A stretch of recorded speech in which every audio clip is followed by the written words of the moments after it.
Hello and welcome to American Truck Simulator. We are on the road to California. We're going to pick up a load of hay bales, I believe, and then head on west. In any case, I wanted to talk about how things that are the most true in life are often the most reserved, the most quiet, the most unlikely to go out of their way to draw attention to themselves. When people know the truth and they have the truth on their side, they don't need to go up on a mountaintop and try to convince everyone of it. They're usually quiet. They keep their thoughts to themselves. They just know things that are private, confidential, and there is a certain irony in that, because there's always someone there to go put their opinion on blast, to tell you what you ought to think, to tell you who's right and who's wrong, to tell you who's an aggressor and who's the victim. There's always someone there to play God and play judge.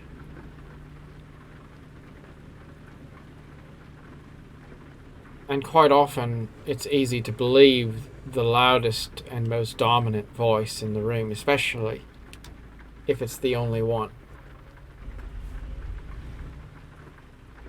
And yet the truth is often in the shadows. The truth is somewhere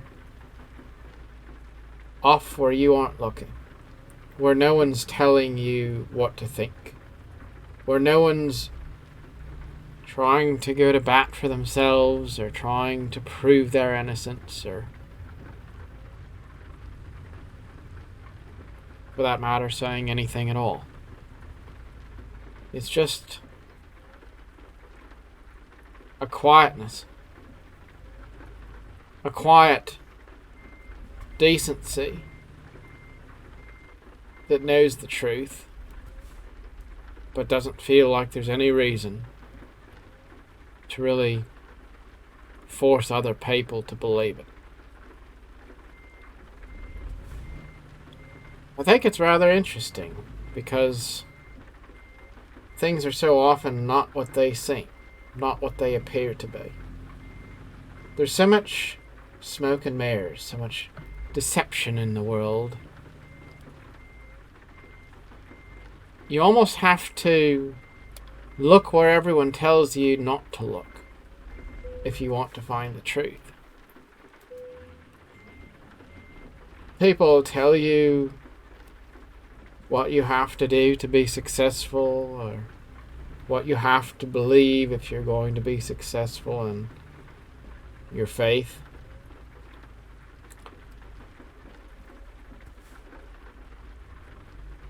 They tell you who's right or wrong in a relationship. So many different things. And yet,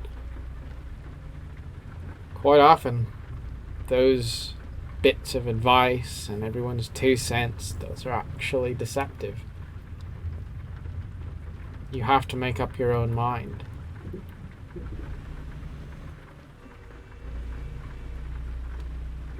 I do think it's important that you're willing to be an advocate for others sometimes. People who maybe have their truth and they also don't really put it on blast. I think people who are harmless, who have lies told about them, when you know that those are lies, when you know that those things aren't true, It's important to be willing to advocate for those people. Sometimes you are that person too. Then I think it's good to advocate for yourself. When I say advocate for yourself, I'm not saying that you're going to go out there and force other people to take your side or anything like that. It's just in the quiet place in your own mind, when you look at things and you mull things over and you sort of ask yourself the question of, am I the right sort of person? Am I doing the right thing? Am I right or wrong?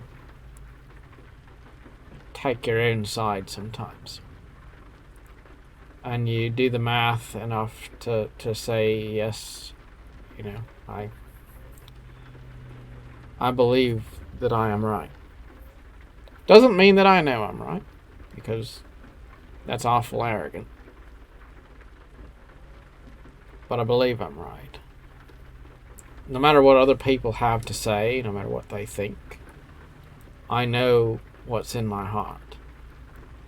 And that's enough for me to be gentle with myself, to forgive myself,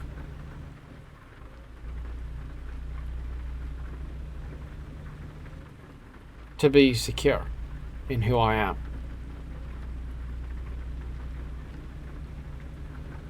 And when you look at other people and all the different things that they do, it's also important to forgive them.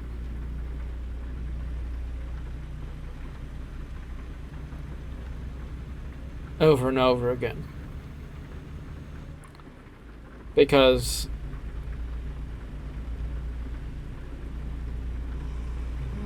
you stand to gain nothing by holding a grudge. By keeping score and then saying, oh my goodness, this person is so wrong in what they've done to me.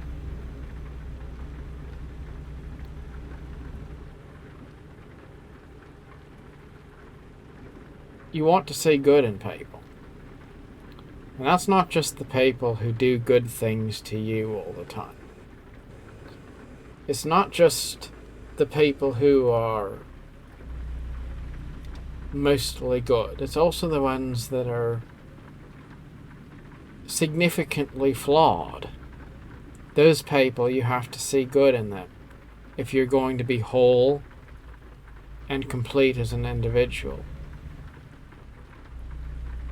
Because there is good in everyone. If you care to take a look and find it.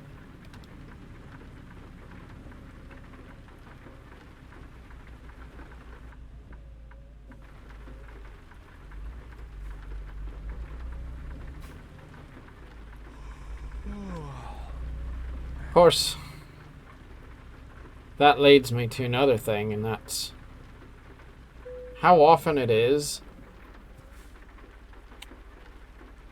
that people will try to paint people as being all bad or all good, and they don't fully acknowledge the fact that people are a checkerboard of darkness and light.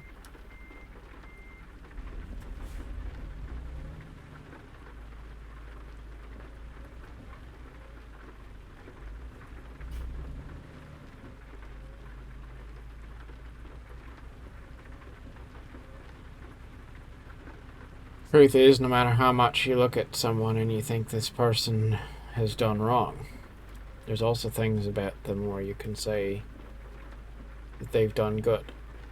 They were good. They are good. That's why, part of why, it's always important to forgive people.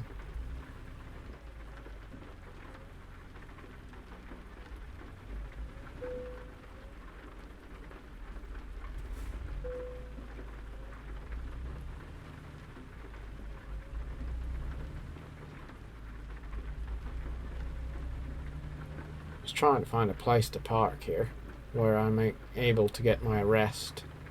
I'm going around and around because I guess I'm not getting into the right place. And I have a trailer. Oh, obnoxious. I should have got rest before I left, I guess. But it's too late now. Maybe if I kind of pull around here like this. That'll work. Maybe. I don't know.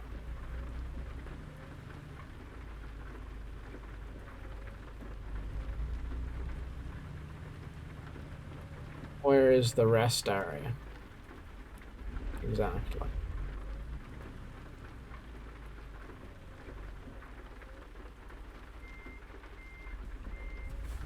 Don't know.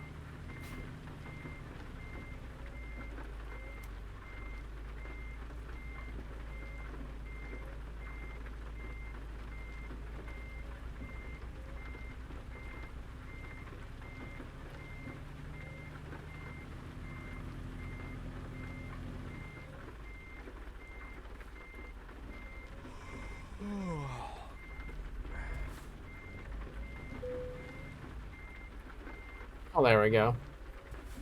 It's not perfect, but it'll do. We're gonna get some rest.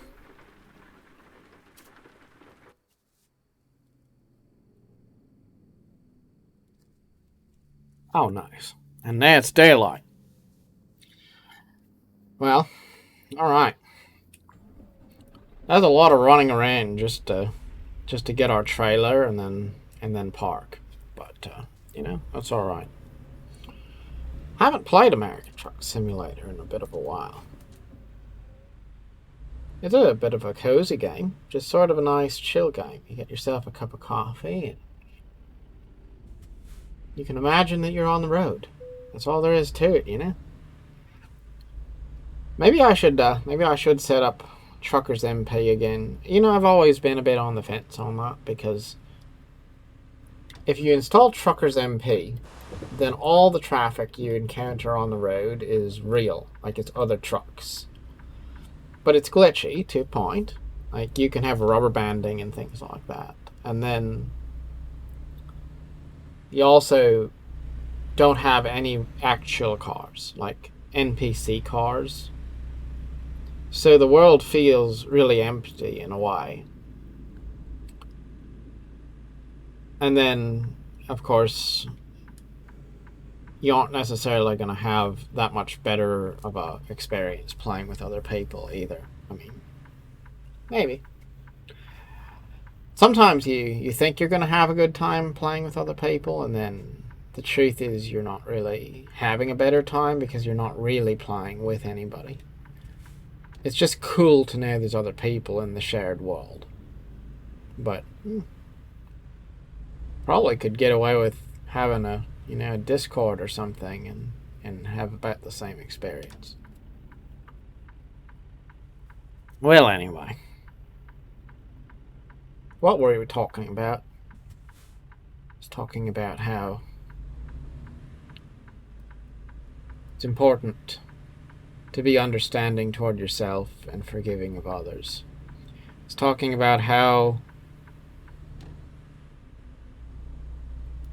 people are a checkerboard of darkness and light, that they're good and they're also bad. Good people can do bad things. Bad people are seldom totally bad. That's the truth. No matter how much you want to put them in a bucket or give them a label or something, it's not true. You can say someone's a monster, but if you really live a day in their shoes, you'd understand where they're coming from. You'd understand why they do the things they do. Does that make it okay that they do the things they do? Well, kinda. In the same way that foxes eat mice and mountain lions might kill campers. It's just nature. It's just life. And yet, as moral beings, we do have an understanding that there is such a thing as right and wrong. We concede this. So there has to be a system of law, a system of judgment. There have to be boundaries where we say, okay, this is how it is. Like, we're not going to allow just anything to happen, you know? It doesn't mean that I'm judging you in the sense that I'm saying that you're a bad person. I'm just saying that there's boundaries that I'm not going to personally allow just anything to happen. I'm going to require consent. I'm going to have an opinion, a position. Doesn't mean that I'm hateful, though. We all have a job to do in life, right? A job in the sense that we have something we have to do, something we have to maintain. And that comes with all sorts of different responsibilities. But we don't have to resent people. It's like if I run a business and someone doesn't do their job very well, I can't pay people if I'm not getting what I need to get from them. It doesn't work. So maybe someone who works for me can't work for me anymore. That's part of doing what I need to do to maybe let someone go. But if I get a thrill off of making someone's life worse, that's bad. That's bad on me, you know? If you don't want to do what's right by people because you get a sense of thrill out of some kind of retribution or vengeance or putting yourself at the center of attention, well, the point I'm getting at is you have to do all sorts of different things in life, but you don't have to hate people in the process. You don't have to harbor resentment in your heart. You don't have to be a toxic person. You can meditate on things that are positive and things that are uplifting and things that are spiritually upright. And also make the hard calls and difficult decisions that life requires of you at the same time. There's always consequences. Life has consequences.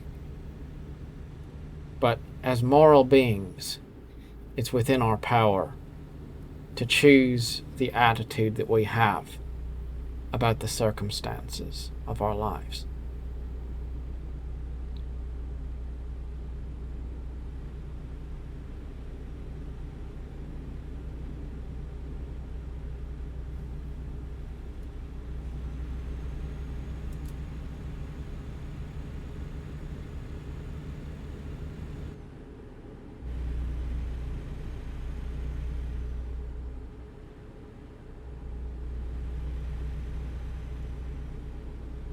It was rather nice, just driving down the road. It's amazing how these games have come along over the years. I remember playing one of the Need for Speed games, one of the early Need for Speed games. I don't know which one it was. It was quite pixely, but you'd race cars along the top of a cliff and you could kind of see the ocean down below and the mountains off in the distance. Oh dear, speeding violation. Well, I wasn't trying to speed, I just didn't notice the road sign. I'm so sorry, officer. It's alright. I guess the speed limit here is 45 miles an hour. It's that truck in front of me speeding, because he was right ahead, and I didn't pass him, so I guess if I'm speeding, I wonder if he is too. I don't know. Alright, let it go.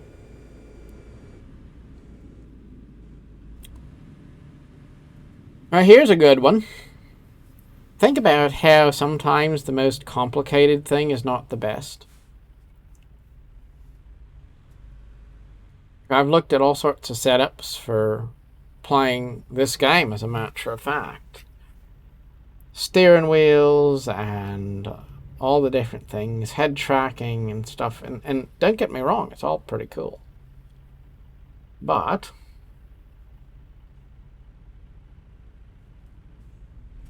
I have this joystick. I've had this joystick for a long time. A Logitech joystick. Works good for a flight sim or whatever needs a joystick. And it actually does just fine for American Truck Simulator. I think I have a better experience with my Logitech joystick. What is it? It's Extreme 3D Pro. Nothing special. But I probably have a better experience with it than I had with a cheap steering wheel and pedals that I used to have. Till they started to glitch out a bit. And then I figured, well, I might as well see how the truck game goes with a flight joystick. And the joystick works just fine.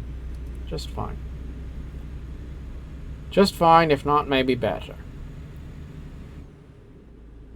Maybe one day I'll upgrade my system and get better screens and get a head tracker and get one of those chairs that vibrates when you're riding in it, and, you know, all the bells and whistles. It's amazing what people do with American Truck Simulator and some other driving games.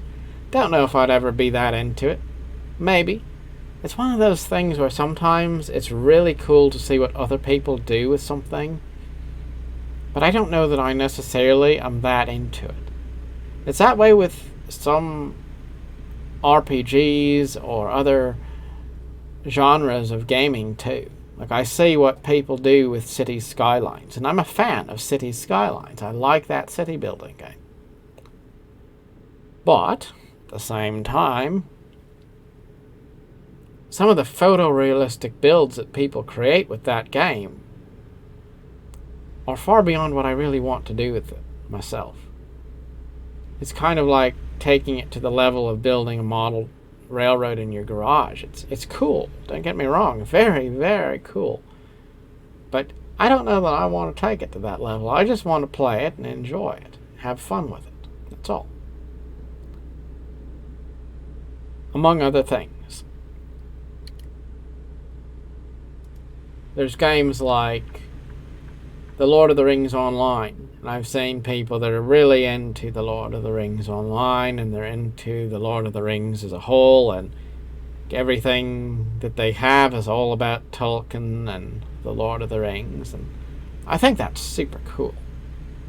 But, despite the fact that I really am a fan of The Lord of the Rings, I don't necessarily want to make my whole hobby lifestyle all centered around Tolkien. I think if I made my whole personality that, it would start to get old after a while, because I like fantasy in general, and Lord of the Rings is definitely one of those greats. But it's not the only one. So I like to pick things that let me be a little more generalized. Same thing with something like a flight sim or a truck sim. I actually have Microsoft Flight Simulator. It's such an incredible game. I really hesitate to even call it a game, actually, because it's so realistic, so open-ended. There's not really any objectives other than just being a realistic simulation.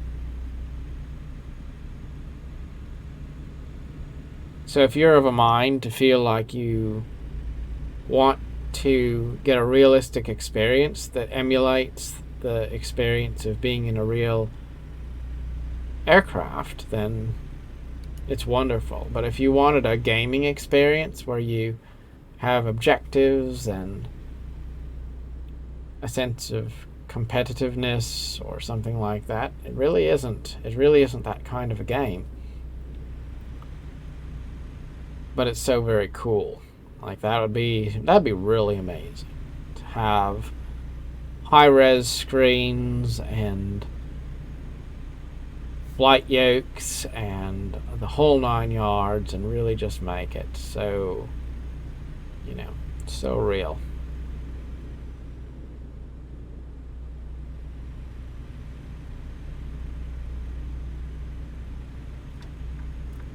See, we're going to try to merge to the left. There's a truck back there. Yep, it's all right. After a while, start to get a sense of distance in the rear view mirrors, even if they are little rear view mirrors in a game. Start to get a sense of distance and where you can afford to merge and things. Again, it's amazing how far these games have come since the early days. AI traffic is actually decent, and that's quite refreshing. You can put your turn signal on and then merge, and the traffic behaves about as realistically as it would in real life.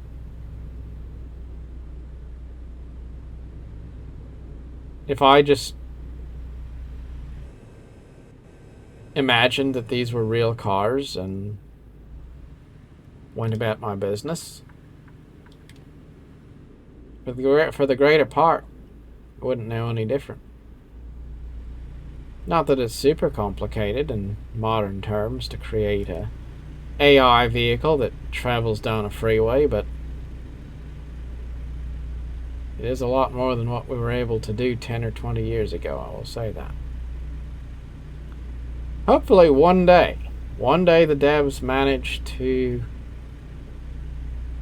finish up the United States, and then we can drive an American truck simulator across all the interstate freeways in the United States from sea to shining sea. That would be incredible. But in the short term, I am quite happy with the fact that we've got Texas, we've got Montana, and we've got everything in between. We really have completed the entire western United States, and that's pretty cool. It's a big enough chunk of road that it feels extremely expansive, and as someone who lives and has always lived in the western United States, all the places that I know that are familiar to me, all the places that I've ever gone, are in this game. So there's a sense of familiarity there, and it's quite special.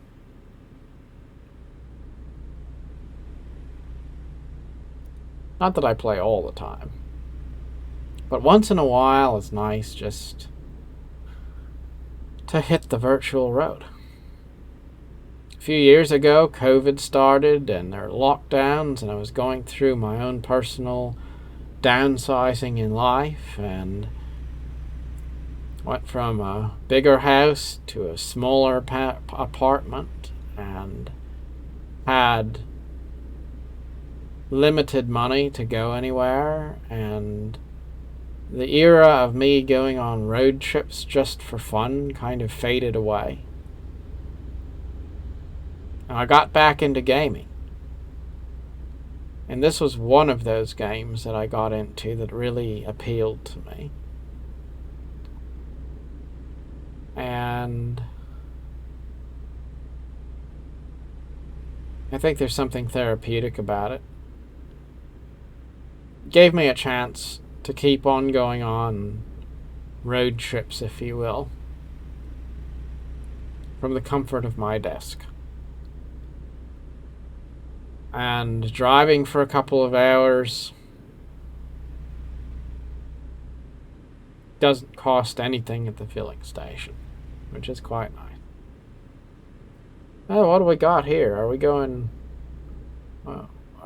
through, I don't know. We're going through a major interchange here. I forget what it is. Let's take a look. Where are we at? Albuquerque. That's what it is. So where do we need to go? How much further do we have? Yeah, we have quite a ways to go. We're out of Texas. We're halfway across the New Mexico. We still have to make our way all the way across Arizona and into Southern California. We're going to Santa Maria. Oh, well and good. Onward. This is going to be a bit longer video, I suppose. But you know what? We're not going to worry about it. I thought about cutting off the video and just making it a short little video. But now I'm kind of thinking, you know what? Let's just make it all the way through. We're going to go all the way to Southern California and end, well, I don't know. 17 hours of driving. We're going to have to rest again. I imagine it'll be sometime tomorrow morning in game time when we get there. It's 12:43 p.m. The way the sun's shining, it almost looks like it's later than that to me.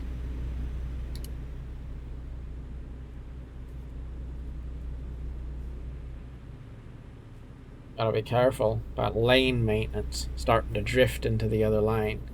Thankfully, there's no cars over there right now, so we're alright. That's a lesson to learn in real life, too, by the way. Maintain your lane, stay in your lane, but try to always put yourself in a position where there's no one in the lane next to you. Because sometimes you might screw up, sometimes you might need that extra room, and it's nice to give yourself a bit of a buffer. In real life terms, maybe that would apply to how you drive, or maybe it applies to things like having a bit of extra money set aside so that you can afford to pay your bills if you lose a job or something. I know for me, for many years, I felt like I couldn't manage to be happy if I wasn't spending money at Starbucks and eating out and all sorts of other things. And I never managed my money well, and then I wound up easily getting into situations where it seemed to be a rough patch. And then I started to change my ways and started to save my money and gave up a lot of those old habits. And I realized, maybe I'm not going out to the Starbucks all the time like I used to. But it really is nice to know that I don't have to worry about how I'm going to pay my bills next month. It's really nice to not have to worry about whether I'm going to be able to make it to payday before the next set of bills comes due. And those were things that were familiar things for me for many years. And now they're not. Now things are a bit better. And on that topic, let's talk about it. Things that get better, you don't expect them to. You don't plan for them to. You don't chase it. You don't really try so very hard. You're just going about your business, and sometimes life seems like it's never going to change. And if things are rough, it seems like they're going to be that way permanently. It seems like you're on a treadmill and you're never going to be able to slow down, never going to be able to get off. Whatever problems you're facing,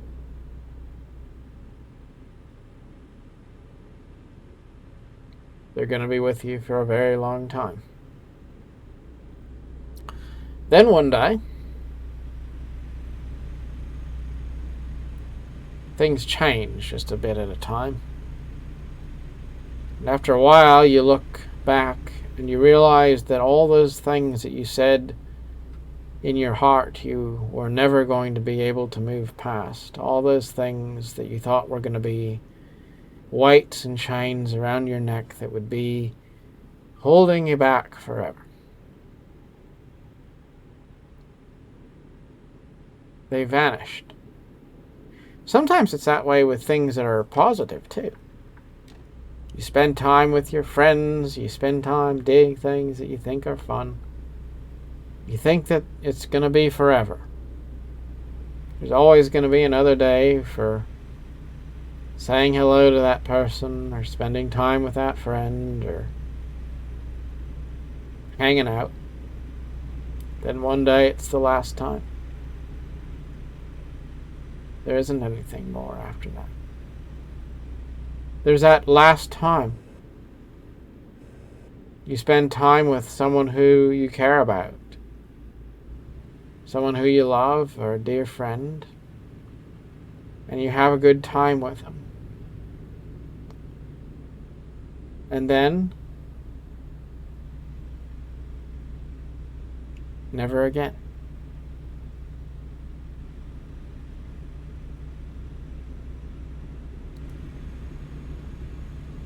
Somebody's just minding their business, eating dinner, and they choke on a mushroom or something, and it's the end of the road. It's the end of that chapter.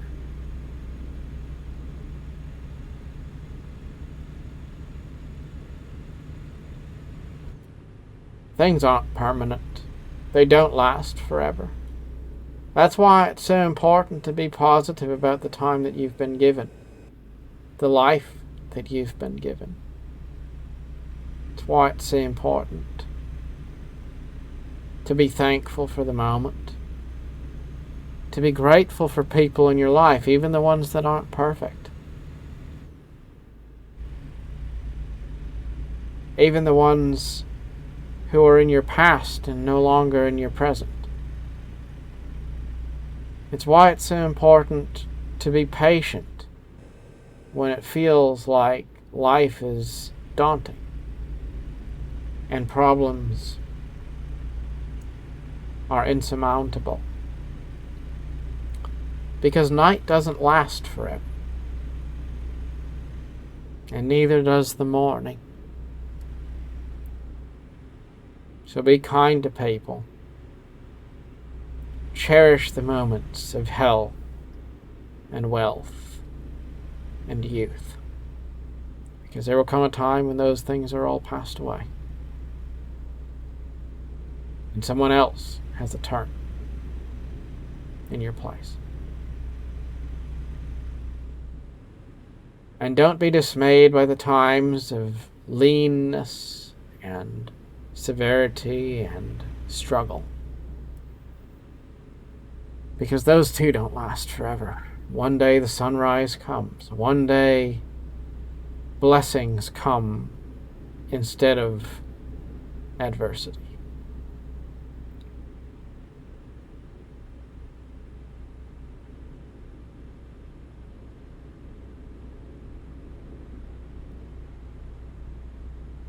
That's the duality of life there. Learning to appreciate the solitude of the night, to celebrate the warmth of the morning sun, to be glad for the sunshine at midday, to enjoy the cool of the evening, to enjoy the winter and the summer alike.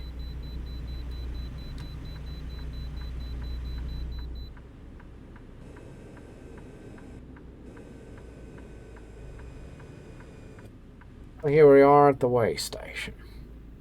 We got 700 miles, 781 miles left to go.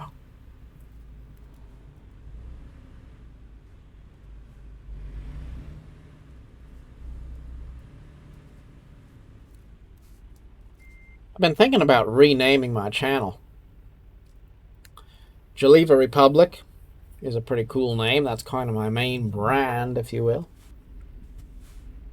But I also like raccoons. And so I've thought, what if I called this channel something a little bit more familiar and novel. Something that people would be more likely to remember. What if I called this channel Raccoon Republic? Raccoon Republic being the official fraternal fellowship of Geneva Republic, the online YouTube division.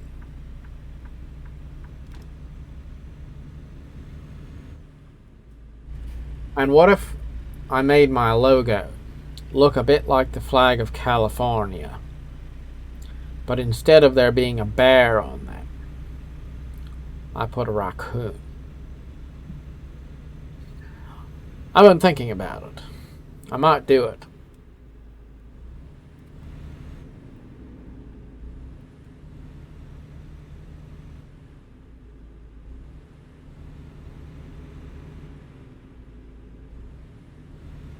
But right now we're driving into the night, making our way to California. Now see, I just realized something. The reason why I thought that it said it was noon and the sun was going down. I thought, what is the meaning of this? That's a bit weird.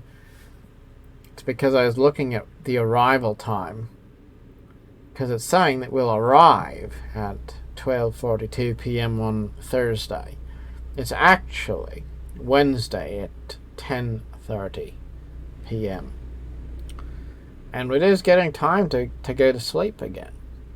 In game time, we've managed to sleep, get up, wake up, and drive all day long. Days in American Truck Simulator are a bit short compared to real life days, but I like the day and night cycle in this game. It feels reasonable. It gives you a sense of distance and length of time passing. If you suspend your disbelief, you can imagine that you're going on a long journey. So 10:45 at night seems like a good time to pull off the freeway and find ourselves some rest. Let's do that. We are in Holbrook. Holbrook.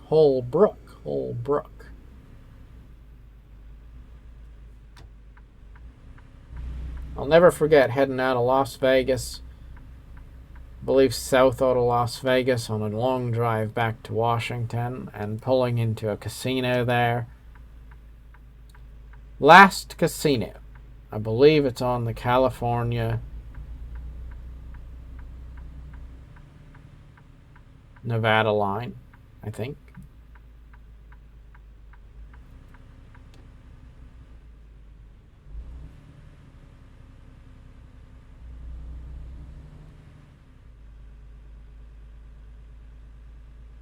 One of those cool big themed casinos. I want to say there's actually a roller coaster there.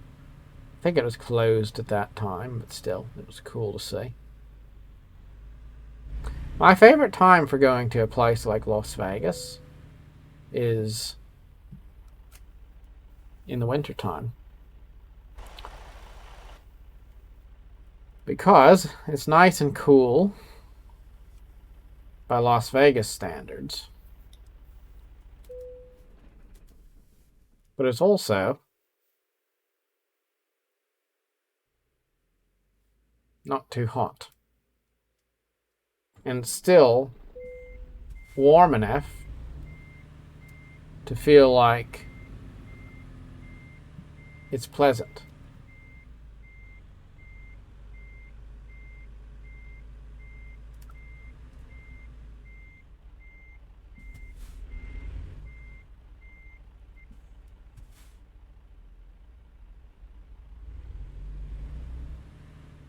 One thing about American Truck Simulator that's important if you want to be, I guess, good at it, Not that it's really a game of skill, but patience. Now, one thing I probably shouldn't do, but I'm going to do, is I'm going to truck right on over this median. And I'm going to turn in here to get gas. But it's too tight of a turn for me to pull all the way through. So I'm just going to pull up to there that far. And then I'm going to get gas. And then I'm going to get my way out. I'm going to back up and then wriggle my way out. Maybe I'm being reckless and I'm not being faithful to the spirit of the simulation by playing in this crude way, but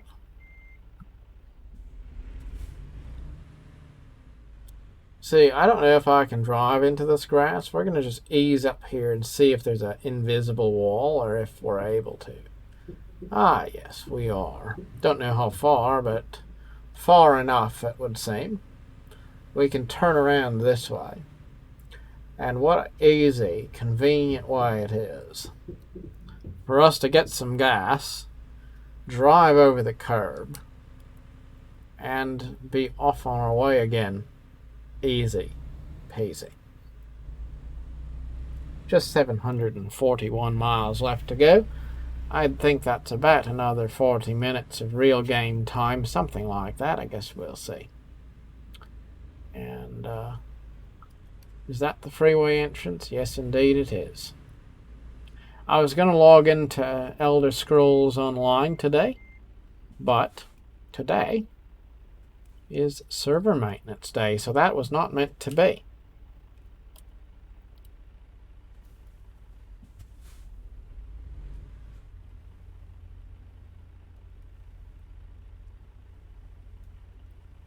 Waiting for that light to turn. And there we go. It's been a good day of trying to stay positive. And I think I've caught myself today being frustrated about things quite often. No big frustrations, just little things. Little things where I have to stop myself and correct myself and say, I don't need to have that attitude right now. I think I'll go ahead and let that thing go.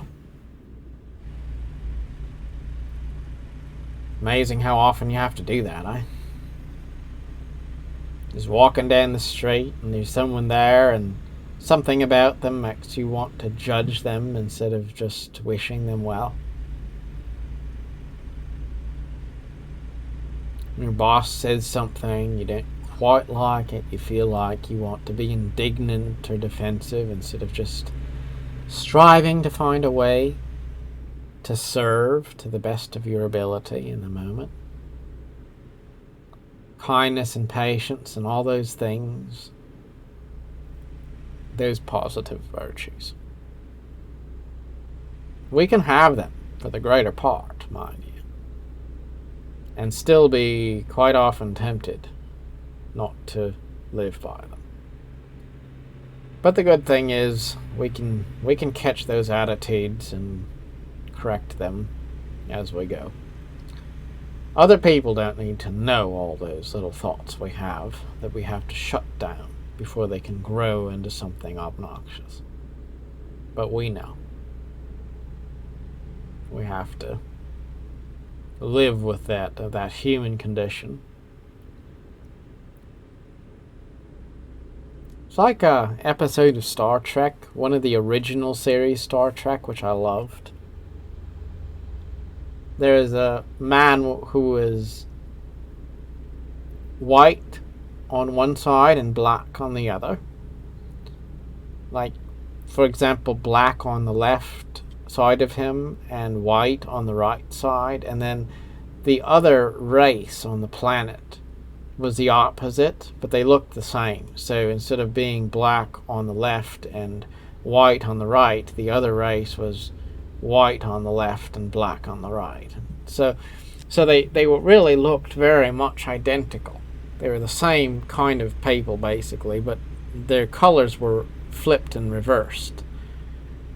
And so they fought each other because they thought that they were so very different. They really were almost exactly the same. They just were reversed in their color tones. And it was kind of ridiculous. But in the end, Captain Kirk said, we all have this savage tendency inside, this human inkling to be cruel and warlike, to fight and kill and destroy and all that.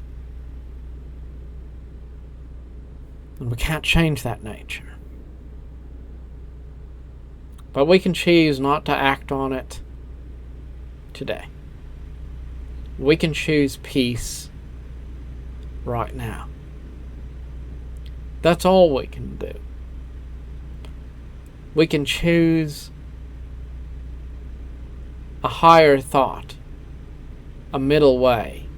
We can choose righteousness in this moment. Not forever. We still have human nature. But we can choose to be, as Abraham Lincoln once said,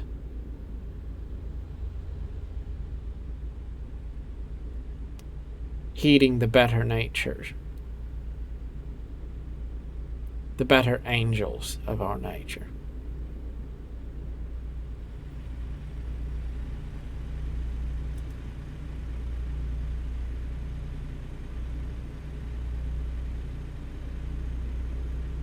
You can have a quick negative thought, and then you can pause and breathe and smile and choose kindness.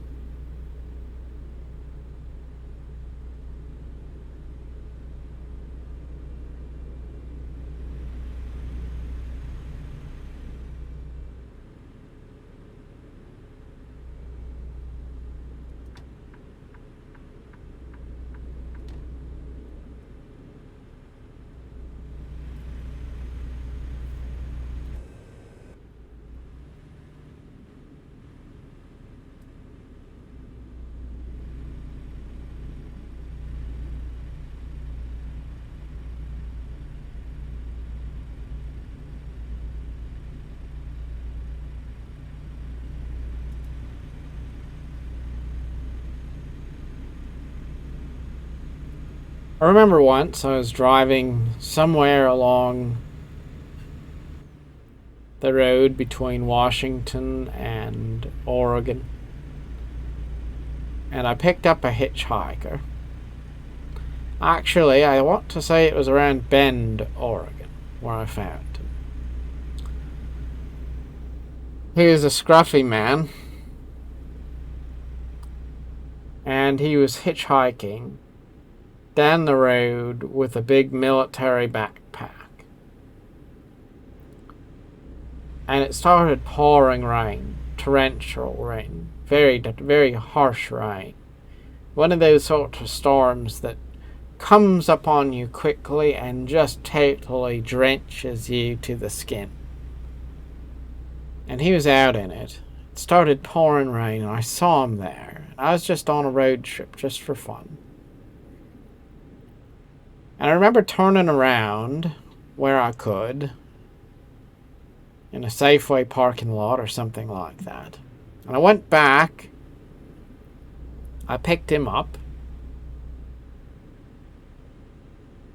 and he threw his bag into the back of my pickup.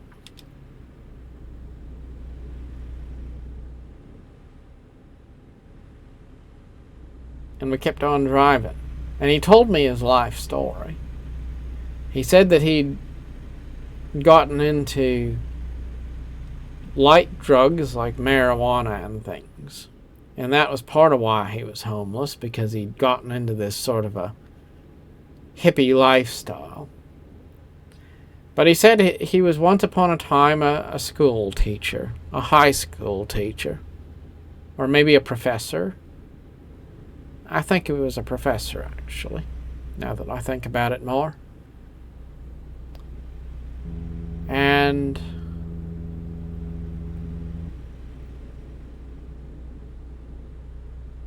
he wanted to live a free lifestyle.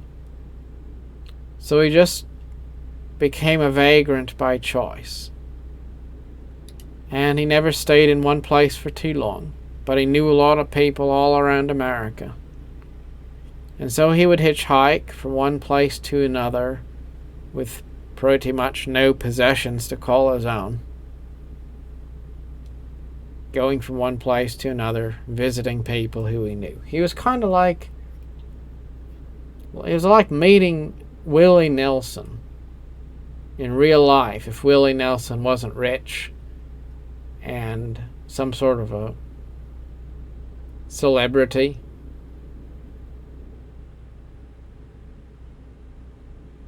It was like bringing to life Willie Nelson's song On the Road Again.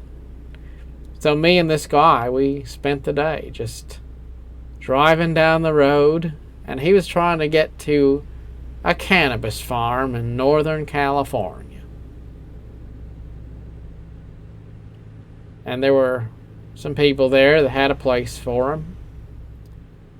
And sure enough, we pulled up, and he had some friends there, and they had a nice little place set up for him to stay.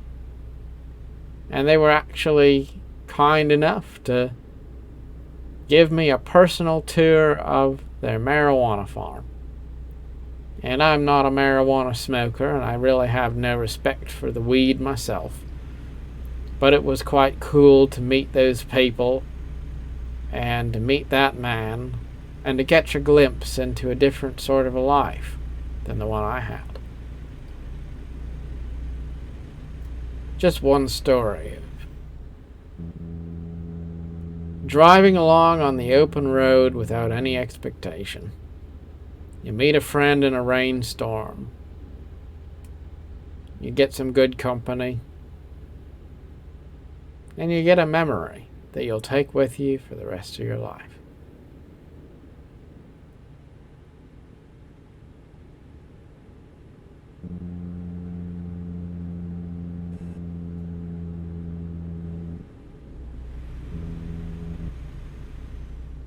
And that story leaves us with 528 miles left to go. We have time for a few more stories. I just have to remember them. You know, I want to write a book about my life story, my experiences. Maybe take my life story and my experiences and write a novel. So it's a bit more interesting, because nobody necessarily wants to hear my story. But maybe if it was added to a bit, made more entertaining, a good novel could be a platform for telling a story that would be worth telling. I like to think so.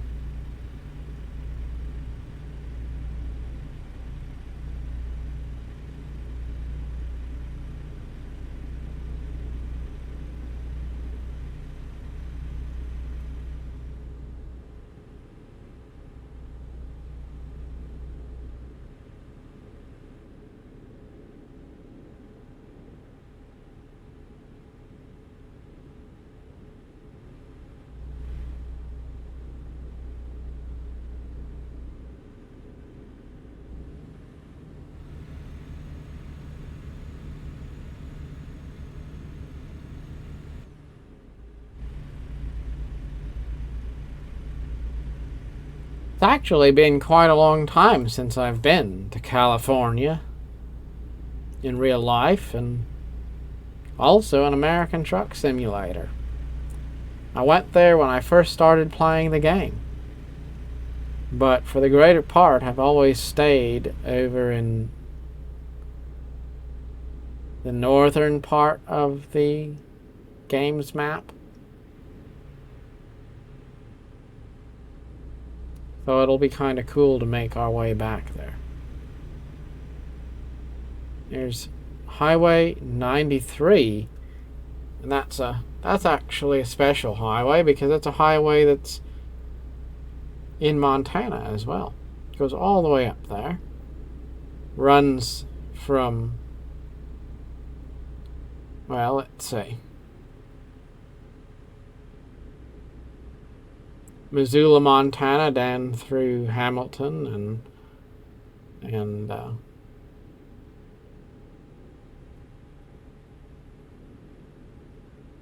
no, I'm not thinking about that right, am I? No, I'm thinking about Highway 15. That's what it is. Highway 15 runs from the Canadian border down through Helena and Butte, and then it continues on south through a bit of Idaho and goes through Salt Lake City, and then it turns and it goes on to Las Vegas, and I want to say that it terminates in Sacramento, California. But I'd have to look at a map again to be absolutely sure, because I tend to forget these things. That's a nice view of the river. We can get a view of it without losing control of our truck here. We're entering a 55-mile-an-hour zone, so I guess I should slow down. Don't want another speeding ticket. Probably cut enough corners as it is without doing it anymore. It's Thursday at 1:51 p.m. It looks like our destination should be arrived at 10:56 p.m. Unless we have to take a rest break between now and then. I don't think so, because we're about 50% rested still, so we might be able to make it without having to pull over. Just 430 miles left to go. Not bad at all. We're an hour into the drive. Been a pretty good drive all in all.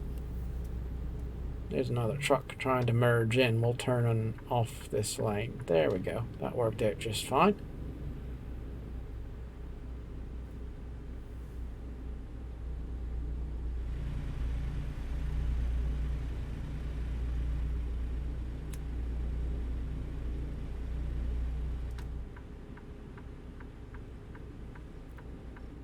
As a general rule, I think you have the best experience in this game if you play it in a realistic way. If you cut too many corners, kind of like how I was doing back at that gas station, hopping curbs and stuff, it can be a bit less fun, because part of suspending your disbelief is to actually abide by the same rules you would try to follow if you were in real life. Though if this was real life, I probably wouldn't be very good at steering a trailer.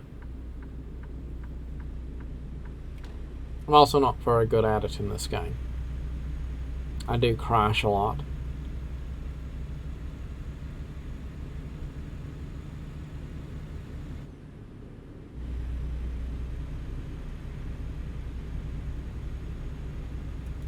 So, driving through this particular area, I remember going through some area in Nevada,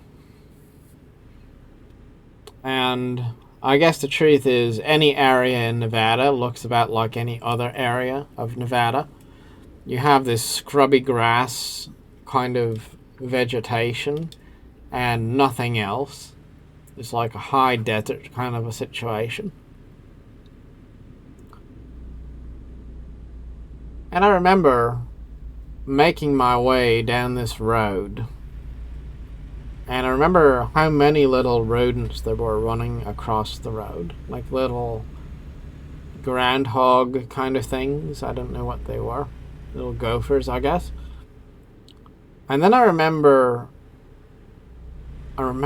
this big pickup truck that the driver seemed to be a bit irritated because I was going slow, and then he blew past me real fast.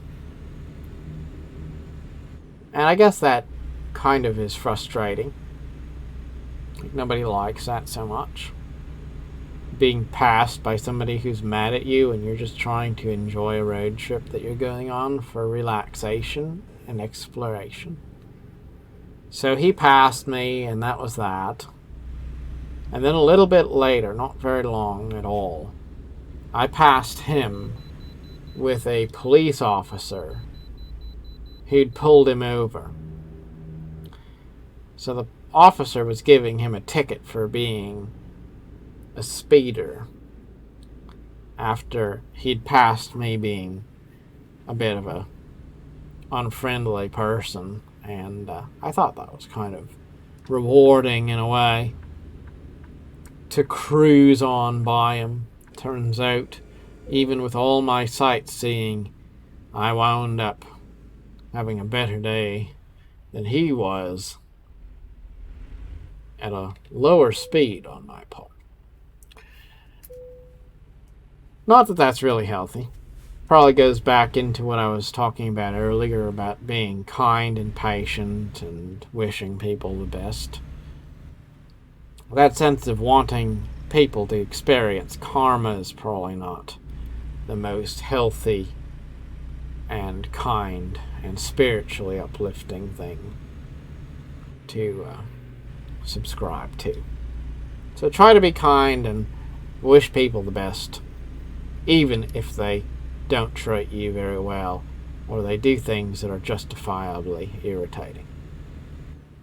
There's a Bible verse about that, actually.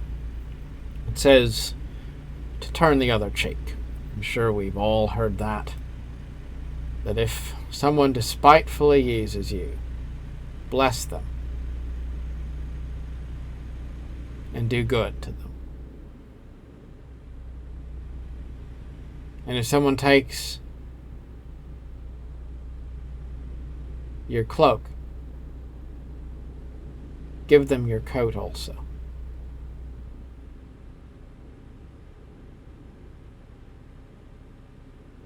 That doesn't mean that you sacrifice yourself, of course. You should always protect your interests. Maybe it's just when someone does something to you that's not kind, your reaction isn't to think unkind things about them. It's to think good things about them. It's to wish them well, to remember the best of them, to hope that they find joy and goodness in life. Not to look at them and say, oh my goodness, how dare you do this thing to me.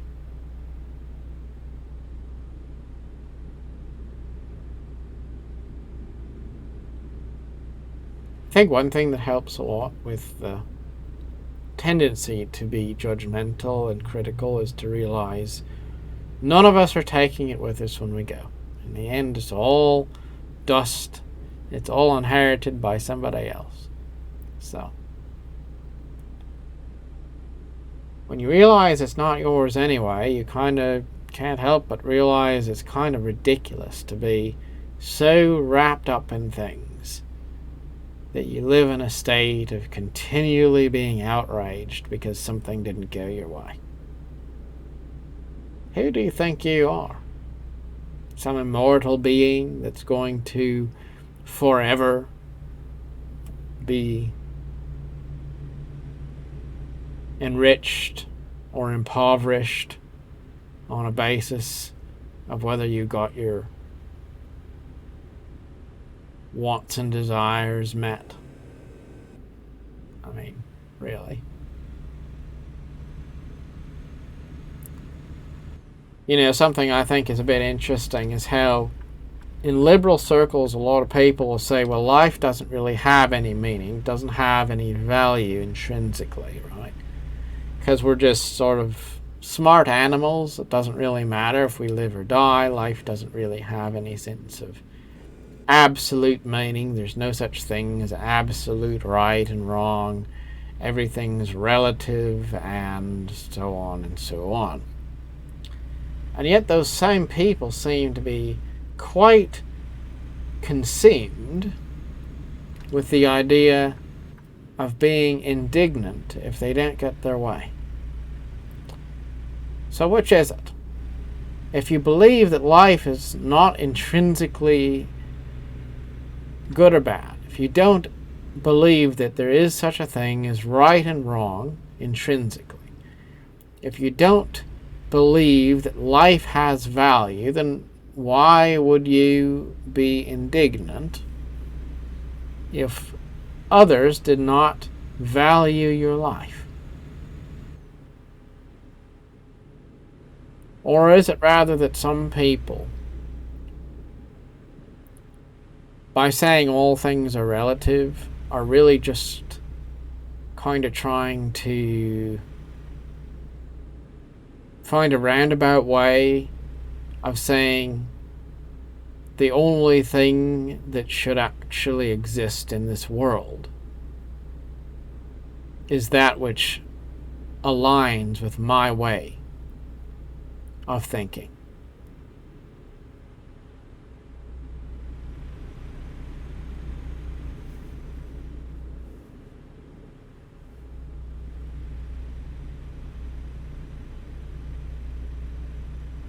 Think about pragmatic liberalism.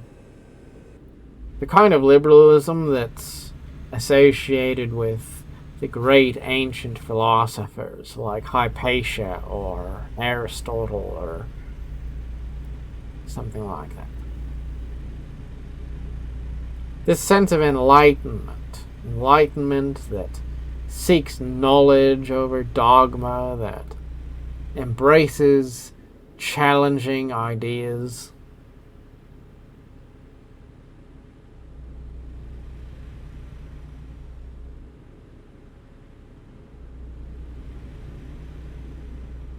You can be enlightened until you reach that conclusion that because you're enlightened, all the other people who don't think the way you do should be enlightened by force or forced out of existence, and then in that case you become a tyrant. And all the same fundamental things that you've tried to fight against and overcome, you have become. It's important to seek enlightenment in life while also only giving your opinion to those who seek it and want it, by their consent. Otherwise, being pragmatic enough to let people find their own path, having enough conviction to believe in yourself, and to have a position, while also having enough constraint not to force that idea on anyone else, or even to force them to know your position by sharing it in a way that might create division or animosity. It's a bit of a hard balance, I know. But that is pragmaticism. It's not reaching a high water mark and then forcing it down everyone else's throat.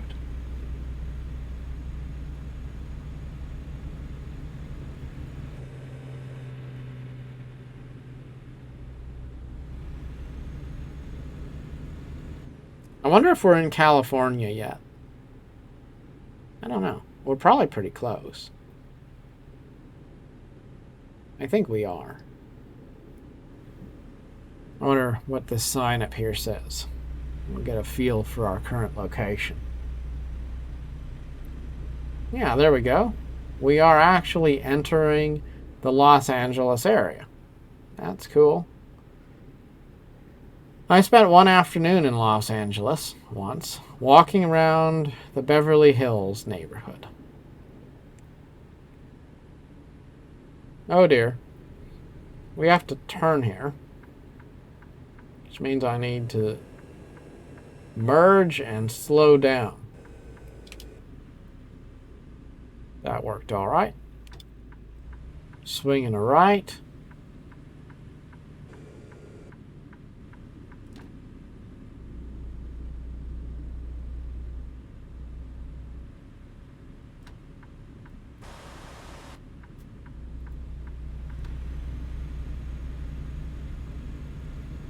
merging onto Interstate 10.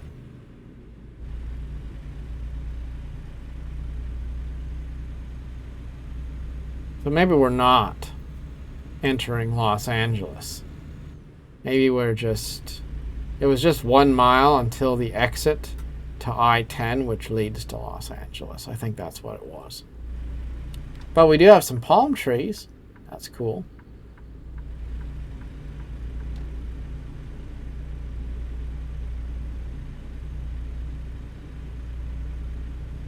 I thought it was pretty neat that the devs went back to California because it was one of the first zones in the game, and recently added more updates to it so that it would match the elements of the more modern, newer additions to the game. Because it was originally a bit simpler and less well designed, because as they've released subsequent areas, the methods of game design have changed a bit. So as those capacities have matured, the dev team went back and made sure that the California map is at the same standard as other DLC areas. So that, well, I don't know what that is. Is that LA? I don't know. I don't think so. Doesn't look big enough to be LA. No, that's just a few buildings. This is Interstate 5, though.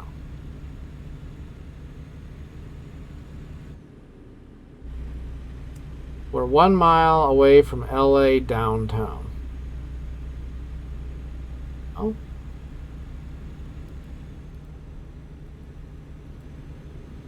Right now, we still don't have a view of any of the buildings downtown.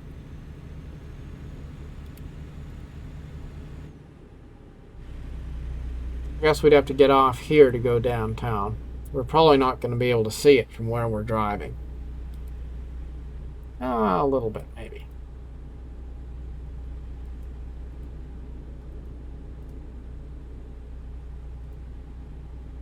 Oh, that's all right.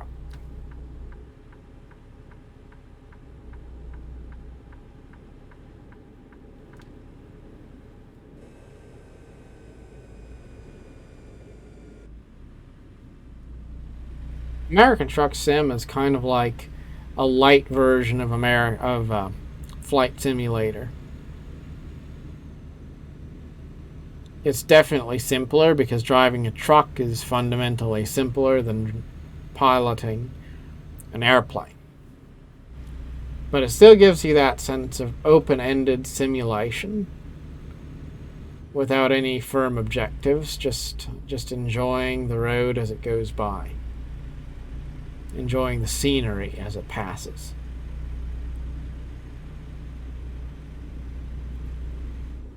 And we have 145 miles left to go. We are getting close to our final destination. 1 hour and 18 minutes into the video. I guess it'll be about a 1 hour and a half long video once we get done, I would assume.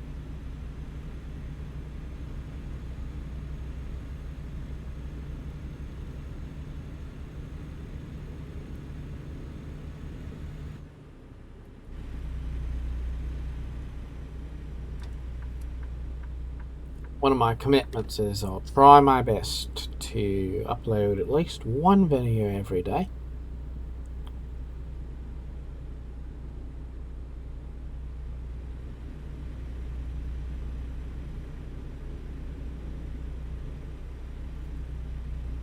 I think it's not terribly late in the evening right now as I make this video, so I might wind up stepping outside and going for a bit of a walk and coming back for one more gaming session before it winds up being bedtime.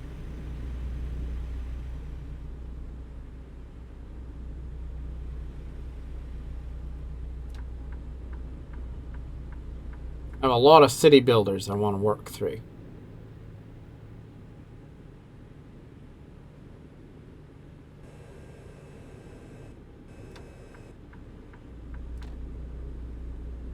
One of the problems with open-ended games is that if you're trying to get a sense of completion out of them, you can wind up spending a lot of time and never actually reaching your goal. And then you're kind of grinding for the end game that never comes. And then while you're doing that, you don't actually have time to do other things you'd like to do. And it winds up being sort of a self-fulfilling prophecy of defeat.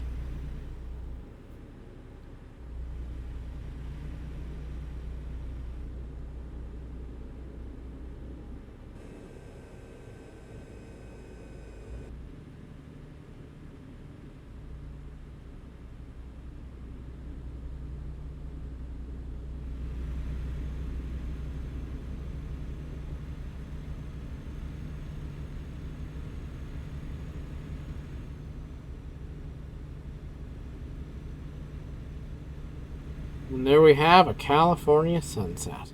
Isn't that nice?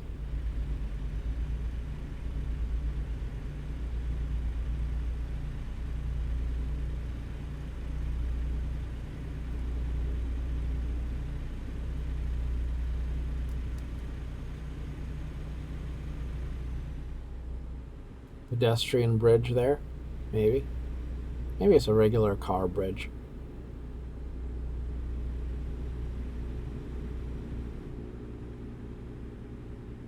It would be nice to see the ocean again, especially with the right person.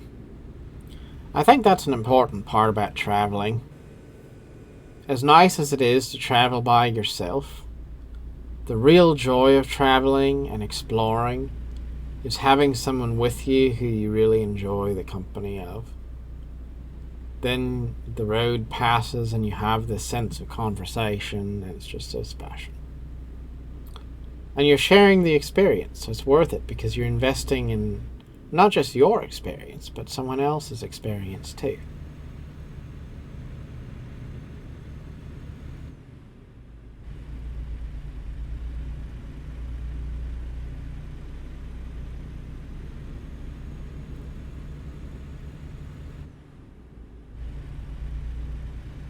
Looks like the ocean over there, doesn't it?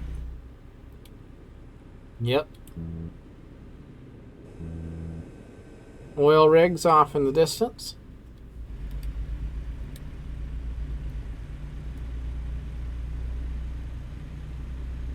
Quite beautiful.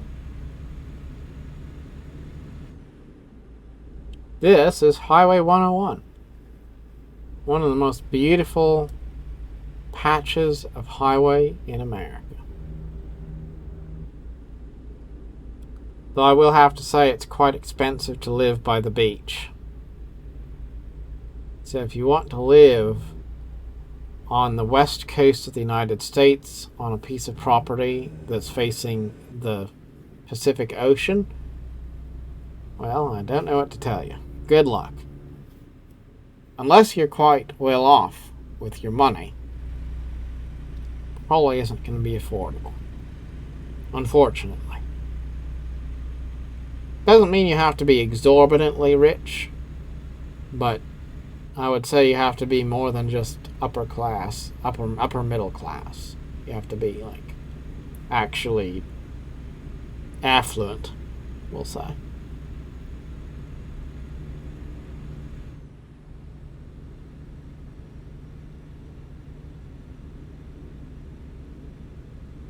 Here we have a tunnel. Good. All right.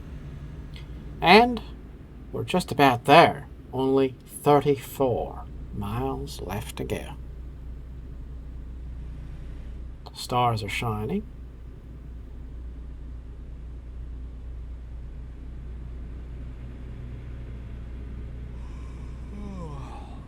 I can hear myself yawning in the game.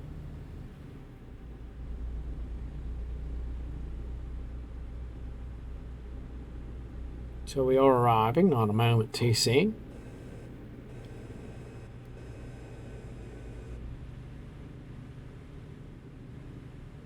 Road trips can be quite tiring, I will have to say. As therapeutic as the open road is, it can also be a boring, seemingly endless grind trying to get from one place to another, especially if you have to go and you're not really going by choice.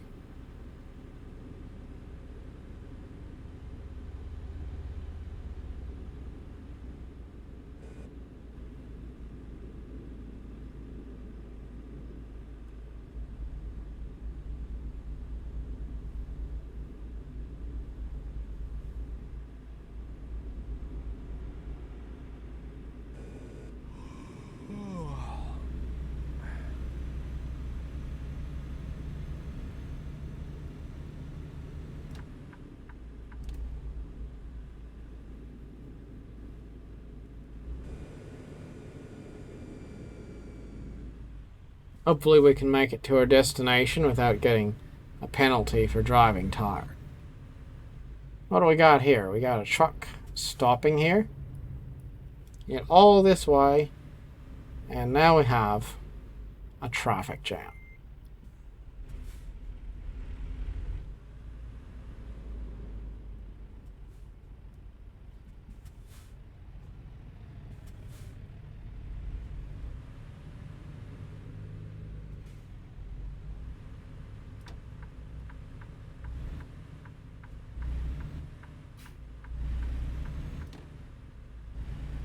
Right.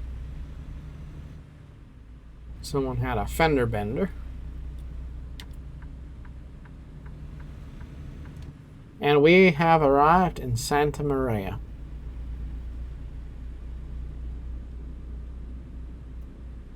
9:57 p.m.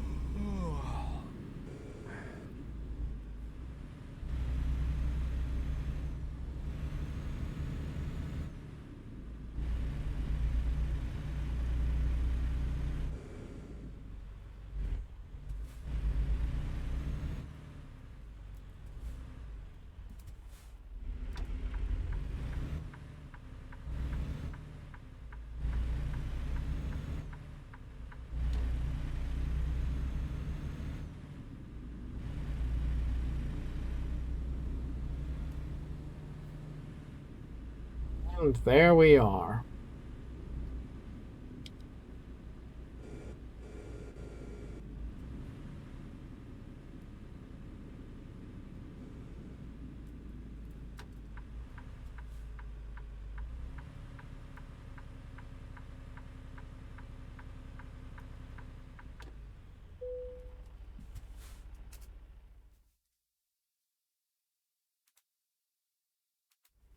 Should be pretty easy to back it up there and put it where it needs to go.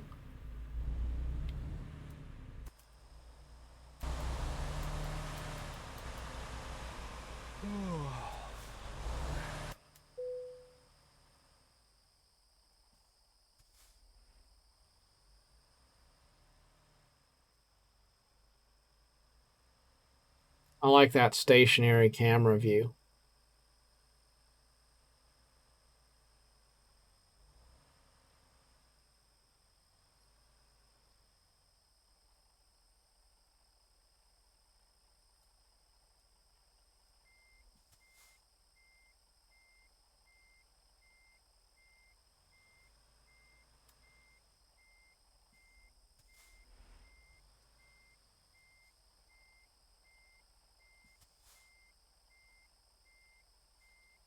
Sometimes it's important to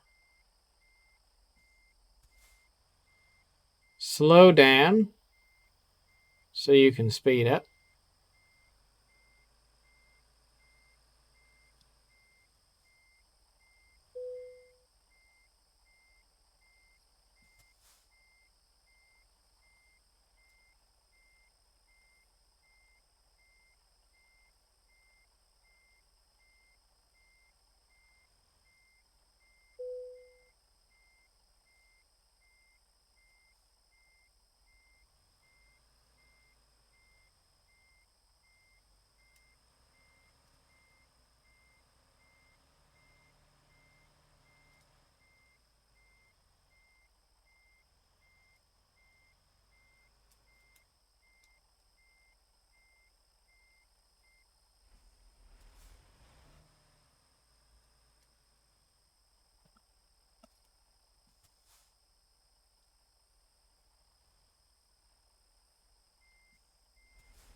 All right.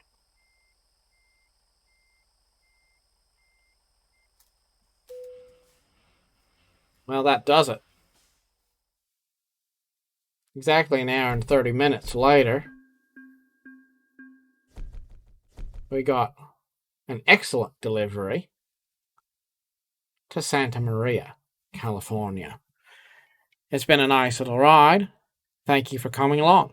And till next time, I hope you have a wonderful day. Goodbye now.